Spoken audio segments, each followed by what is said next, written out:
સ્વામિનારાયણ બોલ, સ્વામિનારાયણ, સ્વામિનારાયણ બોલ, સ્વામિનારાયણ, સ્વામિનારાયણ બોલ, સ્વામિનારાયણ,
આંખો બંધ કરી થોડી વાર આવો તમને થઈને ગાઈએ.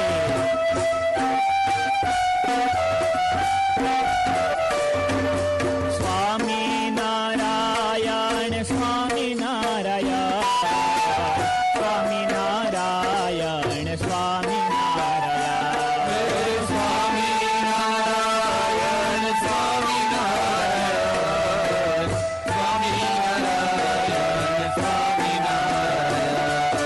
સ્વામિનારાયણ સ્વામિનારાયણ બોલ, સ્વામિનારાયણ, સ્વામિનારાયણ બોલ, સ્વામિનારાયણ, સ્વામિનારાયણ બોલ, સ્વામિનારાયણ, સ્વામિનારાયણ બોલ, સ્વામિનારાયણ.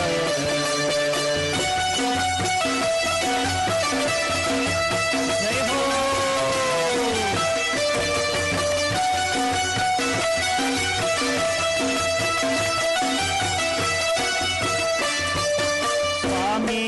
સ્વામિનારાયણ સ્વામિનારાયણ, સ્વામિનારાયણ સ્વામિનારાયણ, સ્વામિનારાયણ સ્વામિનારાયણ, સ્વામિનારાયણ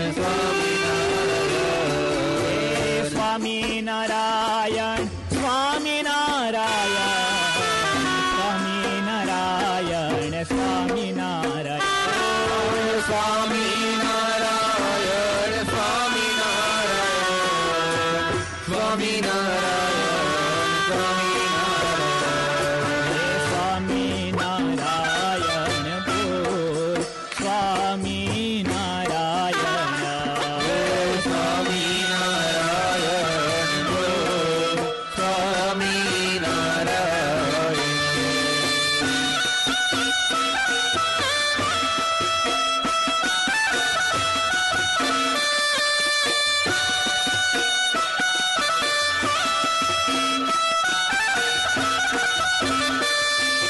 દાસભાઈ કેટલું સરસ વગાડે છે ને સાસ ને બધા. એકવાર ભાવ પ્રેમથી જોરદાર આવો મહારાજને રાજી કરી લઈએ. આપણા નાના નાના બાળ ભક્તો પણ કેવું સરસ વગાડે છે આજે.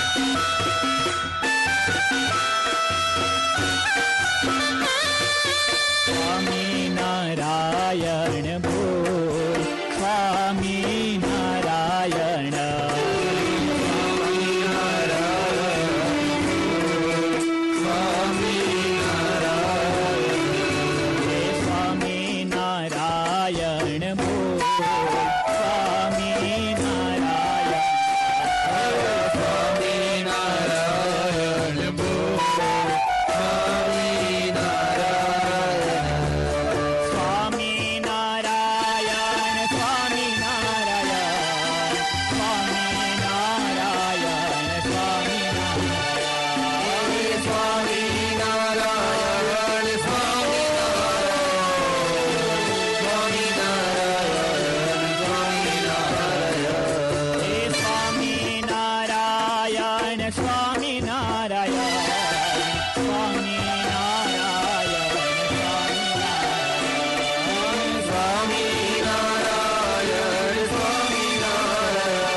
સ્વામિનારાયણ સ્વામિનારાયણ સ્વામિનારાયણ સ્વામિનારાયણ સ્વામિનારાયણ સ્વામિનારાયણ સ્વામિનારાયણ સ્વામિનારાયણ સ્વામિનારાયણ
શ્રી સ્વામિનારાયણમેકમંત્રમ શ્રી સ્વામિનારાયણમેકતંત્રમ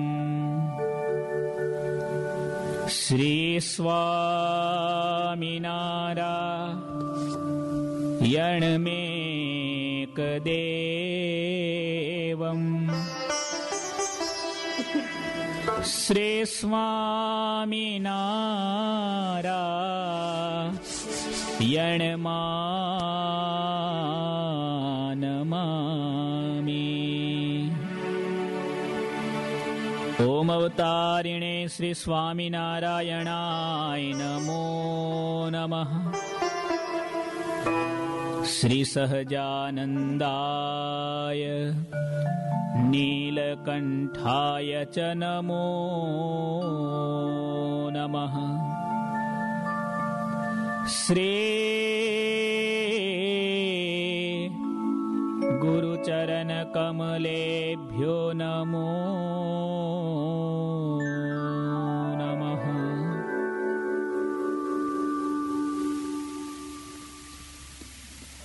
બોલો શ્રી સ્વામિનારાયણ ભગવાનની. શ્રી હરે કૃષ્ણ મહારાજની. શ્રી ઘનશ્યામ મહારાજની.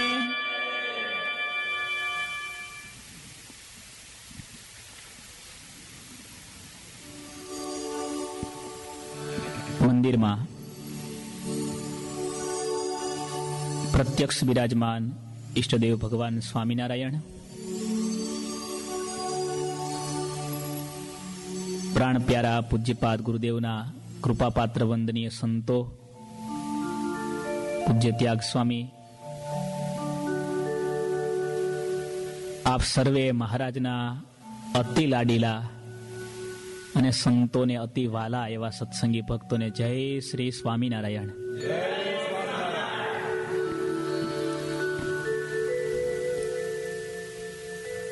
આજનો દિવસ આપણે ઉજવવા જઈ રહ્યા છીએ તુલસી વિવાહનો. ભારતની સંસ્કૃતિમાં ઉત્સવોનું એક આધ્યાત્મિક મહત્વ છે. ઉત્સવોની ઉજવણી ભૌતિક રીતે થાય છે. લગ્ન એ કોઈ આધ્યાત્મિક બાબત નથી, પણ દરેક સમયા દરેક ઉત્સવ એનું મહત્વ આધ્યાત્મિક છે. સ્વામી વિવેકાનંદ એવું કહેતા, અધ્યાત્મ છે એ ભૌતિકતાનો આત્મા છે. જે શરીર માણસને વાલું લાગે, જે શરીરને માણસ સવારથી સાંજ સુધી કેટલું સાચવે, તમે જુઓ, બાથરૂમમાં જાય, બહાર નીકળે નહીં. આટલો શિયાળો છે તોય તમે જુઓ છો ને, એ શરીરમાંથી આત્મા નીકળી જાય પછી એને કોઈ ઘરે રાખે? કોઈ એને કાકા, મામા, ફુવા, પપ્પા, દાદા કહીને સાચવે? આધ્યાત્મિકતા એ આત્મા છે. એ ઉત્સવો હોય, એ માણસનું જીવન હોય, માણસના જીવનના વ્યવહારો હોય, દરેકમાં એક ઘણી મોટી આધ્યાત્મિકતા જરૂરી છે. માણસ બોલે એવું કરે છે એ અધ્યાત્મ છે ને. બિઝનેસમાં વચન આપેલું નિભાવે છે એ અધ્યાત્મ છે. વિશ્વાસ, શ્રદ્ધા, સત્ય, પ્રેમ, કરુણા, આ 5 એવા સિદ્ધાંતો છે માત્ર ધર્મમાં નહીં, ભૌતિક જગતમાંથી જો એ 5 તત્વ નીકળી જાય તો કદાચ આ જગત ચાલવું અઘરું પડે. તુલસી વિવાહનો આજનો પ્રસંગ આપણે ઉજવવા જઈ રહ્યા છીએ. આપણી સંસ્કૃતિમાં ચાતુર્માસ પૂરો થાય, કારતક શુક્લ એકાદશી. કારતક શુક્લ એકાદશીનો દિવસ એટલે તુલસી વિવાહનો દિવસ. ભારત દેશમાં 12 મહિનામાં 24 એકાદશી આવે. દરેક એકાદશીનો પોતાનો ઇતિહાસ છે, અલગ કથાઓ છે, અલગ મહત્વ છે.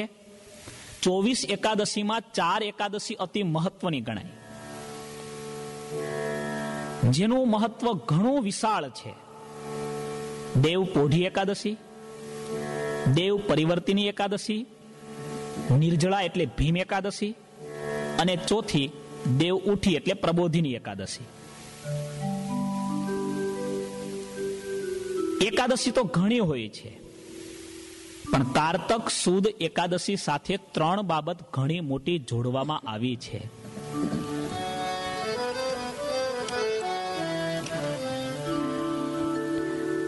જન્મ કર્મ ચ મે દિવ્યમ એવં યો વેત્તિ તત્વતઃ ત્યક્ત્વા દેહં પુનર્જન્મ નૈતિ મામેતિ સોર્જુન, નૈતિ મામેતિ સોર્જુન. હે અર્જુન, હું જન્મ ધારણ કરું છું. લોકોની જેમ મારા પણ જુદા જુદા વ્યવહારો જગતમાં દેખાય છે, પણ મારા જન્મને, મારા કર્મને, મારા ચરિત્રને દિવ્ય દ્રષ્ટિથી જોનારો, મહિમા સાથે ઓળખનારો વ્યક્તિ એ આ લોકમાંથી મુક્ત થાય છે, ફરીવાર જન્મને પામતો નથી.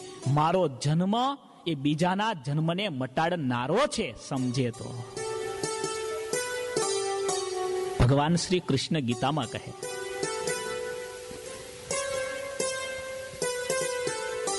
ઘનશ્યામ મહારાજ નાના છે, છપૈયામાં બાળ મિત્રો સાથે રમે છે. નાના નાના બાળકોને ભગવાને 2 વસ્તુ ઘણી સારી આપી છે. નાનો બાળક છે ને એ નિખાલસ ઘણો હોય, તમે જોજો. કદાચ હું માનું છું કે તમારા ઘરમાં નાના બાળકો હશે, તમે અનુભવ પણ કર્યો હશે. નાનો બાળક નિખાલસ વધારે હોય. નાના બાળકમાં નિખાલસતા પણ હોય અને સાથે સાથે નાના બાળકમાં નિર્ભયતા પણ વધારે હોય. જ્યાં સુધી સમજણો ન થાય ત્યાં સુધી. સમજણો થાય એટલે સૌથી પેલો ભય ચાલુ થાય કે આની સામે જો વાત કરીશ ને તો 2 લાફા ચડાવશે. એકવાર ખાય ત્યારથી સમજણો થાય. અભી સચ બોલતા હે અભી કુછ ભી નહીં બિગડા. કોઈ લખ્યું છે જુઓ, અભી સચ બોલતા હે અભી કુછ ભી નહીં બિગડા મગર ડાંટોગે તો બચ્ચા બહાના सीख जाएगा. અમારા ગુરુકુળમાં 5-5 વર્ષના નાના નાના બાળકો હોય, એ લોકોની અમુક બાબતો અમે જોતા હોઈએ તો કદાચ એને ભગવાને કુદરતી શક્તિ આપી છે, એને જો સાચા રસ્તે વિકસાવવામાં આવે ભરપૂર શક્તિનો ભંડાર છે. નાના બાળકો સાથે ઘનશ્યામ મહારાજ રમે છે. આજનો દિવસ તુલસી વિવાહનો દિવસ છે. આપણે આધ્યાત્મિક દ્રષ્ટિએ એનું મહત્વ સમજવું છે. આમ તો આજના દિવસથી લગ્નની શરૂઆત થાય. માગસર મહિનો આવે એટલે ઇન્ડિયાની કોઈ વાડી ખાલી ના મળે. લગ્નની શરૂઆત આજથી થાય. પેલા ભગવાન પરણે, પછી જગત પરણે. પણ આપણે આ ખાલી પકડી લીધું. એનું વાસ્તવિક મહત્વ, એનું વાસ્તવિક મૂલ્યાંકન એ સમજવા માટે આજે આપણે થોડા શબ્દ સાંભળીશું. અતિ અદ્ભુત આ કથા છે. નાના બાળકો સાથે ઘનશ્યામ મહારાજ રમે છે. નાના નાના બાળકોને એમ છે કે આ ઘનશ્યામ પણ અમારા જેવો બાળક છે.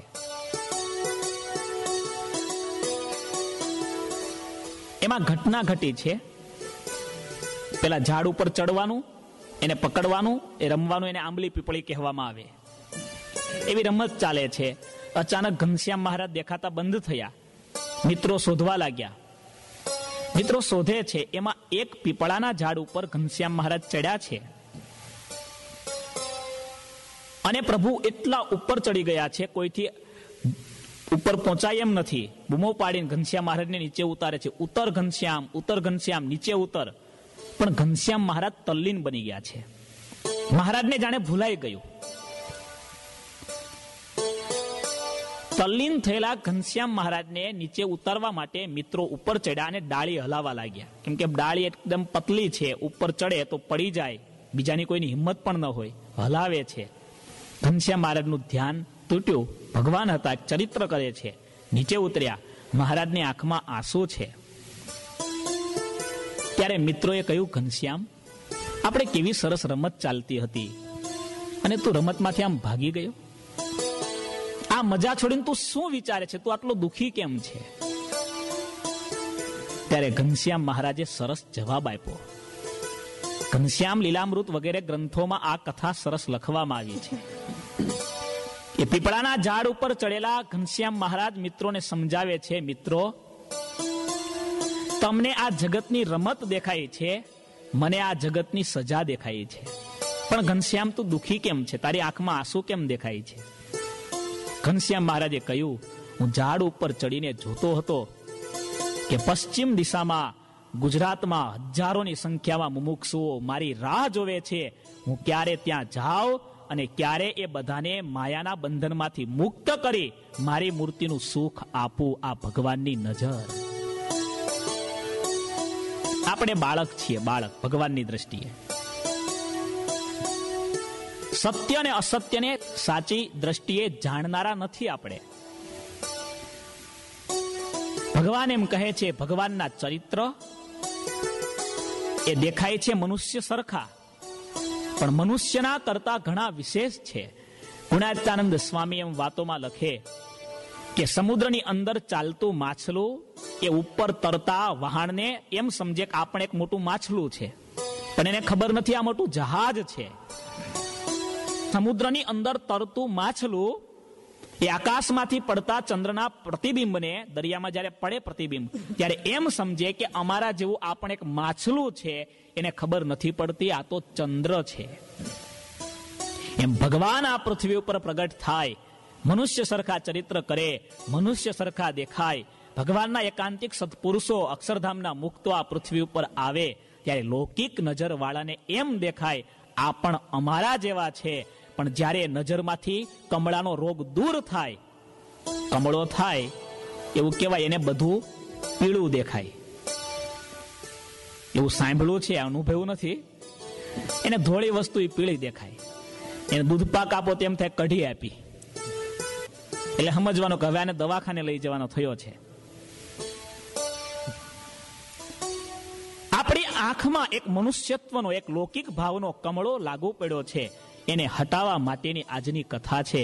અદ્ભુત કથા છે. 3 પ્રસંગ એકાદશી સાથે જોડાયા છે. અત્યંત મહત્વ જે એકાદશીનું છે એમાંની એક એકાદશી, કારણ કે 4 મહિના સુધી ભગવાન સૂતા છે ચાતુર્માસમાં, એકાદશીના દિવસે ભગવાન જાગે છે.